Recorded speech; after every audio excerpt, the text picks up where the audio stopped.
ദിനത്തിന് നമ്മോട് കൂടെ സംസാരിക്കാൻ എത്തുന്നത് നമ്മുടെ KRHSന്റെ അഡ്മിനിസ്ട്രേറ്റർ അലി സർ ആണ്. അപ്പൊ സാറിന് നമുക്ക് എന്താണ് പറയാനുള്ളതെന്ന് നോക്കിയാലോ? ഓക്കെ. ജൂൺ 19 വായനാ ദിനം. പ്രസിദ്ധമായ ഇംഗ്ലീഷ് നോവലിസ്റ്റ് മാർക്ക് ഹേഡൻ ഒരിക്കൽ പറഞ്ഞു, എല്ലാ പുസ്തകങ്ങളും നമ്മോട് സംവദിക്കുന്നു. ചില പുസ്തകങ്ങൾ നമ്മോട് സംസാരിക്കുന്നു, ചില പുസ്തകങ്ങൾ നമ്മെ ശ്രദ്ധിക്കുന്നു. വായന നമ്മുടെ ചിന്താശേഷി വർദ്ധിപ്പിക്കുന്നു. നമ്മുടെ നമുക്ക് അനന്തമായ അറിവ് സമ്മാനിക്കുന്നു. അതുകൂടാതെ അനന്തമായ ആനന്ദത്തിനും വായന ഉതകും.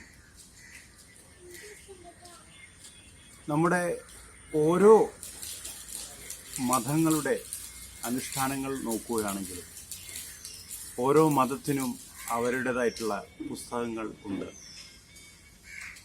നമ്മുടെ ഖുർആൻ എന്ന ഗ്രന്ഥം ഇറങ്ങിയപ്പോഴേ ആദ്യം ജിബ്രീൽ മാലാഖ പ്രവാചകൻ മുഹമ്മദ് നബി സല്ലല്ലാഹു അലൈഹി വസല്ലമയോട് പറയുന്ന വാക്ക് തന്നെ വായിക്കുക, ഇഖ്റ എന്ന പദമാണ്.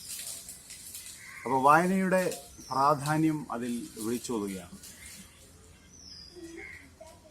അതുപോലെ നമുക്ക് ആവശ്യമായ പല കാര്യങ്ങളും വായനയിലൂടെ നമുക്ക് ആർജിച്ചെടുക്കാൻ സാധിക്കും. ഇന്നത്തെ തലമുറയിൽ കുറഞ്ഞു പോകുന്നതും വായനയാണ്.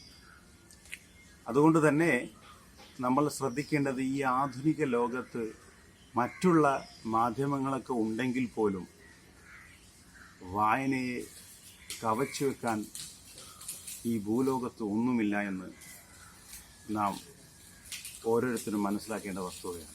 അടുത്തതായി നമ്മുടെ